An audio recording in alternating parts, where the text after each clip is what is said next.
Jakarta mencekam. Buset, lumpuh total Jakarta. Banjir DKI Jakarta lagi-lagi mengguncang jagat media, teman-teman. Pemberitaan mengenai kebanjiran di DKI Jakarta malah makin parah. Bapak Pramono Anung, Bapak Rano Karno kembali kali ini menjadi sorotan media. Dikarenakan kebanjiran dari satu waktu ke waktu yang lain, dari berbagai pekan. Kebanjiran yang ada di sana ini justru membuat kembali masyarakat merasa bahwa mereka dirugikan. Kemudian ada sosok Kang Deddy Mulyadi yang dimintai untuk mengurus kebanjiran yang ada di DKI Jakarta. Sungguh, ini adalah keadaan yang sangat disayangkan. Karena kita tahu bahwa DKI Jakarta adalah pusat ibu kota, di mana segala sesuatu aktivitas itu kontrolnya dari sana. Seperti kita melihat perusahaan di mana ada pabrik besar, itu kantornya di Jakarta.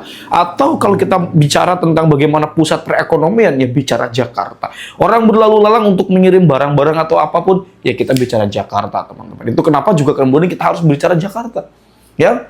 Sebetulnya ada banyak opsi untuk bagaimana bisa paling tidak meminimalisir terjadinya yang ada kebanjiran di Jakarta itu, ya teman-teman. Cuma kita tidak tahu Bapak Pramono Anung ini kan kemarin langkah yang diambil adalah modifikasi cuaca. Ya, walaupun ada yang merosting kenapa tidak Mama Gufron saja dijadikan sebagai pawang. Coba kita lihat dulu nih bagaimana kemudian Bapak Pramono Anung berbicara kebanjiran yang ada di DKI Jakarta, teman-teman, ya. Silakan. Air hujan yang turun di kawasan ini tidak dialirkan keluar, tapi dimasukkan ke dalam tanah. Di mana air-air hujan yang jatuh di kawasan kita jangan dikirim keluar halaman rumah, tapi siapkan lubang-lubang di dalam rumah, di perkantoran. Kalau ini kita lakukan, maka kita tidak menyumbang air keluar. Jadi kalau ada genangan air, kita harus menjawab pertanyaan sederhana.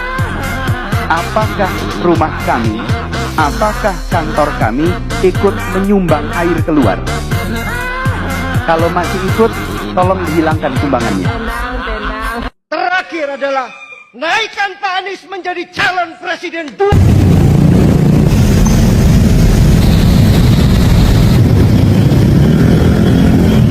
May banjir cuma itu kawasan sedikit saya kong terbaca jalan aku pakai perahu deng.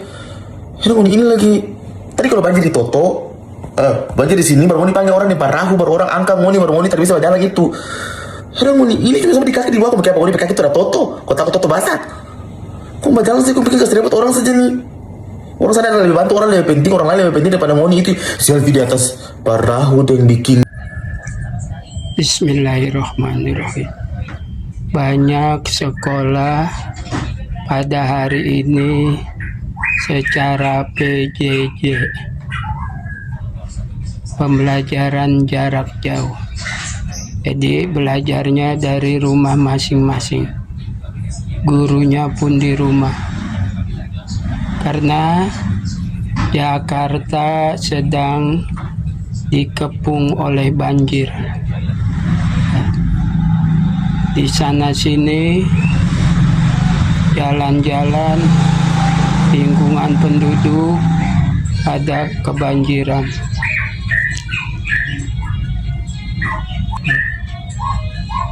Awan masih hitam, berarti persediaan air di langit masih banyak. Awan hitam.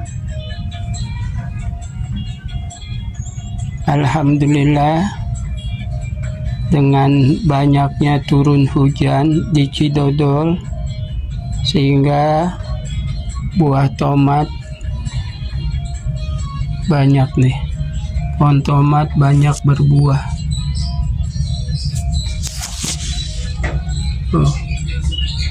Alhamdulillah, seminggu ini tidak menyiram pohon. Ya, karena disiram oleh hujan.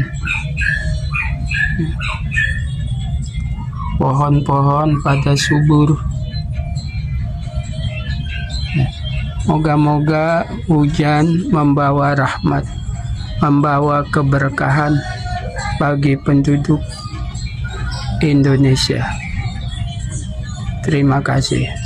Assalamualaikum warahmatullahi wabarakatuh. Kawasan Kampung Melayu, Jakarta Timur masih banjir siang ini. Ketinggian air sampai saat ini sekitar 25 sampai 75 cm. Beberapa warga yang rumahnya sudah tidak terendam banjir mulai melakukan bersih-bersih. Diketahui, ketinggian air di kawasan ini beberapa hari lalu mencapai 175 cm. Banjir dipicu hujan deras dan kali meluap. Pas ngeliat berita ini, tumben ngomongnya bener, biasanya denial. Tapi emang kalau pakai logika anak SD, salah satu cara mencegah banjir itu kan dengan menambah ruang terbuka hijau. Ruang terbuka hijau di Jakarta sekarang aja tuh masih jauh dari standar WHO. Jadi kalau dari WHO itu menganjurkan ada 9 meter persegi ruang terbuka hijau untuk setiap orang di satu daerah. Kalau di Jakarta itu penduduknya ada 11 juta, itu juga yang administratif, katanya sebenarnya ada 42 juta orangan di Jakarta. Tapi kita ambil yang 11 jutanya aja ya. Kalau memang ada 11 juta orang Jakarta, berarti idealnya ada 99 juta meter persegi ruang terbuka hijau di Jakarta. 99 juta meter persegi itu sama dengan 99 km persegi. Luas Jakarta itu 661 km persegi. Berarti kalau misalnya pengen ngikutin WHO, setidaknya ada 15% daerah dari Jakarta itu adalah ruang terbuka hijau. Faktanya saat ini ruang terbuka hijau di Jakarta itu cuma 5,6% dari seluruh wilayah Jakarta. Kalau pengen nge-achieve-in si saran WHO itu berarti PR-nya masih 3 kali lipat lagi. Tapi itu kan standar WHO, kalau undang-undang negara kita gimana? Ada yang ngaturnya, Undang-Undang Nomor 26 tahun 2007 disebutnya ruang terbuka hijau itu harus ada 30%. Nyoh, malah 2 kali lipat dari standar WHO itu. Masih lebih jauh lagi perjalanannya. Katanya sih bakal achieve di tahun 2045. Kita doakan aja effortnya, semoga Jakarta nggak keburu tenggelam ya sebelum 2045. Makanya... Nah, ini kondisi terparah di Duri Kosambi, Cengkareng, Jakarta Barat. Teman-teman lihat sendiri ya. Tuh, udah sepinggang orang dewasa di sini banjirnya. Jakarta mencekam. Buset, lumpuh total Jakarta. Buset, lihat aja sampai waduh. Aduh, ini benar-benar tanggap darurat ya Pak ya. Iya. Ini masih bersama Baret Merah yang ngejagain apa ini? Parkiran. Ini- Aman terkendali, tukang Oh, bubur oke. Maimunah rame terus. Kan Kagak kenal sama kita. Gak kenal? Kagak kenal. Gak kelihatan pantatnya kan? Kagak. Waduh. Waduh berat Maimunah. Ada pantunnya kan nih Bang? Buset deh, di bawah udah kagak ada pantun, udah pada kiut. Buset. Pada kirut semua atas bawah. Aduh, kacau. Atas pusing, bawah pusing. Aduh. Yang penting aman terkendali ya Bang ya. Aman terkendali. Kapan lah. Jakarta sekarang ini ya terus terang aja harus ada berani tindakan yang reformatif gitu ya, yang betul-betul berani. Misalnya contoh untuk menormalkan kondisi sungai itu. Menormalkan kondisi sungai juga artinya menormalkan kehidupan masyarakatnya yang sepanjang bantaran sungai itu gitu.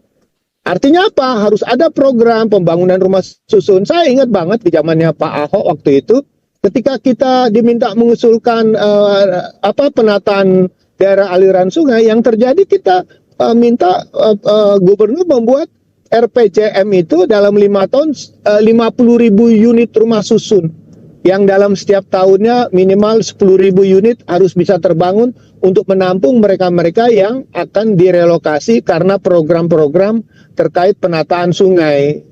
Jadi itu yang harus dilakukan. Nggak ada artinya normalisasi kalau tidak ada rumah pengganti bagi mereka yang harus direlokasi. Dan itu menjadi persoalan sosial. Nah, disitulah catatan-catatan penting yang harus dilakukan. Terus yang lain, kapan Jakarta misalnya mampu mengurangi pengambilan air tanah berlebihan untuk mendorong istilahnya itu Jakarta 100% air pump, air perpipaan, sehingga air tanah bisa dikurangi penggunaannya. Baru yang terakhir yang sangat penting adalah bagaimana pengendalian tata ruang itu betul-betul dijalankan. Karena yang terjadi sekarang itu lebih banyak inkonsistensi dalam konteks pengendalian tata ruang. Misalnya contoh zona pembebasan air tanah itu ada di Jakarta Pusat, sementara Jakarta Utara yang terbatas air tanahnya justru terjadi eksploitasi pembangunan besar-besaran di daerah tersebut. Kita lihatlah fakta yang ada. Posisi depan Mangga 2 nih udah tinggi banget. Sudah tidak bisa dilalui kendaraan. Dalam banget.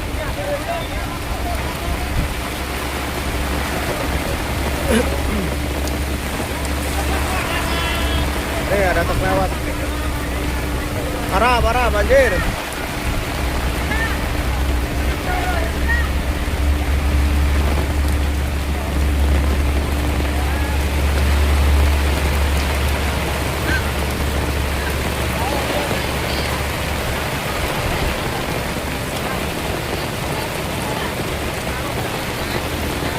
Kayak lautan. Dalam, Bu. Iya, Bu, dalam.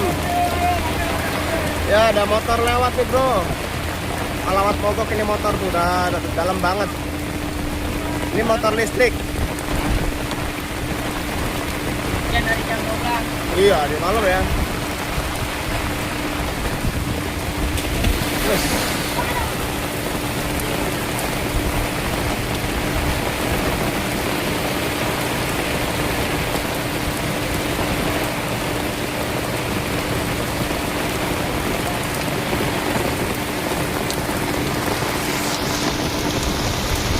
Pak Gubernur pernah menjanjikan bahwa banjir di Jakarta akan ditanggulangi dalam waktu 1 sampai 1,5 jam. Ketika itu janji tidak seperti yang diharapkan, maka kami menagih agar ini bisa terrealisasi. Ya, hari ini kita mendapat banyak keluhan masyarakat karena memang Jakarta Barat menjadi salah satu hal yang disorot. Maka hari ini kita turun ke lapangan untuk melihat kesiapan dari para ujung tombak ya, baik itu PPSU, baik itu SDA, dan para penjaga rumah pompa ini. Dan kita melihat dari beberapa titik di rumah pompa ini, beberapa mesin ini kita bisa katakan dalam posisi yang prima ya. Dan ini yang kita coba laporkan kepada masyarakat bahwa para aparat bekerja siang dan malam, kita apresiasi juga.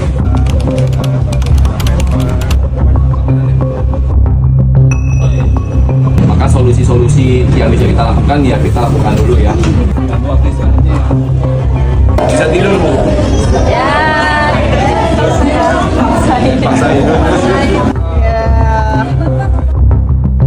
Bagi pihak kontraktor yang sedang mengerjakan, kami minta ini segera diselesaikan. Kami tidak ingin warga yang menjadi korban. Pak Gubernur pernah menjanjikan bahwa banjir di Jakarta akan ditanggulangi dalam waktu 1 sampai 1,5 jam. Ketika itu janji tidak seperti yang diharapkan, maka kami menagih, kami memantau, dan kami tentu harus membantu beliau. Bang Dul, banjir Jakarta disurutin, Mas. Kemacetan jalan Diurahin. transportasi dalam kota Diintegrasiin. polusi, Dibersihin. ruang terbuka hijau kurang, Dibanyakin. kampung kumuh, Dibagusin. lahan perumahan nggak cukup, Ditingkatin. lapangan kerja, Dibukain. UMKM sukses, Diajarin. kebutuhan dasar, Dipenuhin. air minum, Dijernihin. gaji guru honorer, Dinaikin. insentif RT/RW, Didobelin. tempat nikah dan sunatan, Disediain. kesehatan fisik dan mental. Diperhatiin. Saudara-saudara sekalian, perubahan besar membutuhkan langkah kecil yang nyata yang dapat dirasakan langsung oleh masyarakat. Kami di sini untuk menjadikan setiap kebutuhan dasar sebagai kenyataan, bukan lagi anu sabang ngerti lah ya, anu pas nyong lewat ke anak mbak-mbak ART sing butuh bantuan, anu jasa pindahan kayak gue, apa anu proses one lah ya, anu sing butuh bantuan gue usung-usung barang nyong ya bisa membantu dengan senang hati. Ini story. Mana nih? Terus satu lagi, satu gaman Ke laut. Ayo. Oh, Bibi ketarik. 2, 3, maju. Maju. Maju. Biarin dulu, Bang. Harus tidak? Maju. ke kiri. Kita masuk kiri, ya kita masuk kiri. Ayo maju.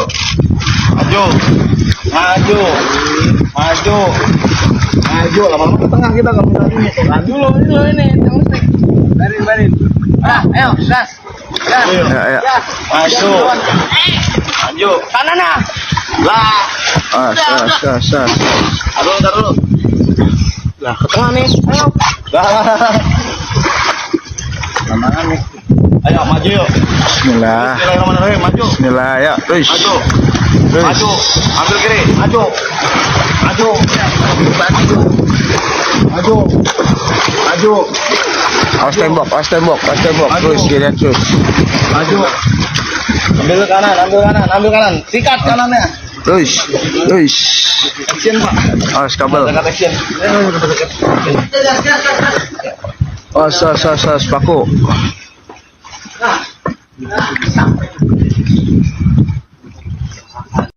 Assalamualaikum warahmatullahi wabarakatuh. Selamat malam. Tepat pukul 7:30 hari Jumat malam. Ya, Kampung Rawa Indah, Kelapa Gading, Jakarta Utara. Ya, masih banjir. Tuh lihat. Ya.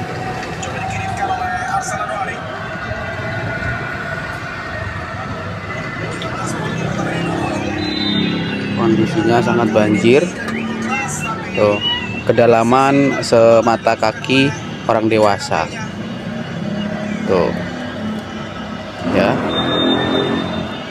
Ini Kampung Rawa Indah. RT 6, Gading Gria, Stadion Tugu. Terima kasih.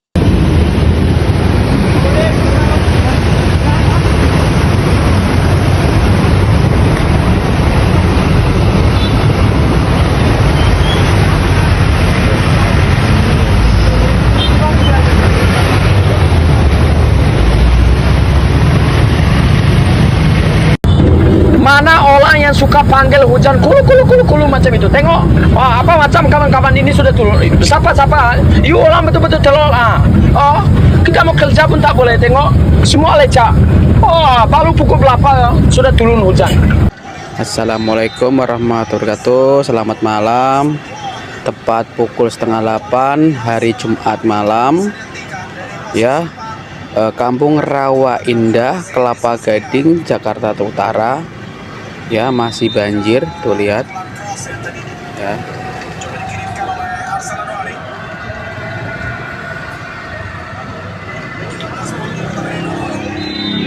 Kondisinya sangat banjir. Tuh, kedalaman semata kaki orang dewasa. Tuh. Ya. Ini Kampung Rawa Indah. RT 6, Gading Gria, Stadion Tugu. Terima kasih. Pak Gubernur, ini udah 3 kali loh Jakarta kebanjiran. Mana solusi konkretnya Pak Gubernur? Masa WFH jadi solusi? Kan yang hujan bukan cuma jalan raya, bukan cuma kantor, rumah juga kehujanan Pak Gubernur. Misalnya banjirnya masuk rumah, buat apa gunanya WFH? Udah pusing-pusing mikirin rumah banjir, disuruh kerja dari rumah. Tuh, sama satu lagi tuh, program operasi modifikasi cuaca. Ini setahu gue udah beberapa kali nih dicoba nih, tapi masih gagal. Dan gak ada hasilnya. Yang ada masih tinggi juga tuh Jakarta diguyur hujan. Seharusnya Pak Gubernur sebelum memasuki musim hujan, itu ada dilakukan perbaikan. Jangan pas masuk musim hujan segala pakai modifikasi cuaca. No, lihat no, hasil modifikasi cuacanya hari ini. Oke. Itu dia hal-hal yang teman-teman bisa saksikan dari kebanjiran-kebanjiran yang ada di DKI Jakarta. Sumpah saya bosan membahas banjir lagi DKI, banjir lagi DKI. Dan saya kira teman-teman juga bosan melihat beritaan banjir lagi. Ini gimana penanganan dari pemerintah, seolah-olah tidak serius untuk mengurusi kebanjiran. Banyak orang yang jengkel, banyak orang yang resah, banyak orang yang capek mendengar berita banjir lagi, ya kan? Ya akui saja bahwa memang kebanjiran ini sangat menjengkelkan. Ya, bahkan ada eskavator yang disiapkan itu oleh Bapak Pramono Anung yang sempat dirujak oleh netizen, ya gitu loh. Nah, karena eskavator itu ya berarti Bapak Pramono Anung tahu ini Jakarta mau kebanjiran lagi. Pertanyaannya adalah kenapa kemudian tidak membuat drainase atau sampah-sampah kemudian diurai, kemudian buat saluran air agar bagaimana supaya tidak menggenang di jalanan. Ini adalah hal-hal yang memang dibutuhkan oleh masyarakat DKI Jakarta. Ketimbang melakukan hal-hal seperti modifikasi cuaca, itu bagus ya, silakan saja selagi isu itu teruji oleh sains. Tapi jangan sampai kemudian kita lupakan bahwa tata kelola ruang yang ada di DKI Jakarta harus dibenahi dengan cara apapun itu. Ya, pemerintah dalam hal ini memiliki tanggung jawab untuk bisa mengatur dan mengarahkan setiap apa yang terjadi di DKI Jakarta. Saya mendengar juga informasi bahwa Bapak Pramono Anung ini katanya menjalankan kebijakan WFH, work from home. Jadi bekerja dari rumah, work from home, bekerja dari rumah. Efektif atau tidak ya itu teknis lah. Tapi kita melihat bagaimana rungsepnya DKI Jakarta sampai ke tol banjirnya. Ini dampaknya bukan hanya warga Jakarta, tapi warga sekitar yang melalui DKI Jakarta itu akan terkena dampak banjirnya. Yang di daerah-daerah lain di Indonesia kena dampak tidak kena. Karena misalnya ekspedisi pengiriman barang itu yang dikirim dari Jakarta tentu mereka akan terganggu. Dan warga sekitar kebanyakan mereka juga harus membayar kebanjiran itu dengan apa? Ya dengan materi, misalnya dengan uang, ya dengan finansial, misalnya mobilnya kena kebanjiran, motornya mogok, dan banyaklah. Ini sering saya bicarakan ya teman-teman. Silahkan itu untuk dibicarakan ya. Kira-kira itu saja hal-hal yang bisa saya sampaikan, kurang lebihnya saya mohon maaf. Dan Allah wa iyyakum ajma'in. Salam cinta damai untuk semuanya, untuk NKRI tercinta. Wallahu huwal muwaffiq ila aqwamit thoriqin. Wassalamualaikum warahmatullahi wabarakatuh.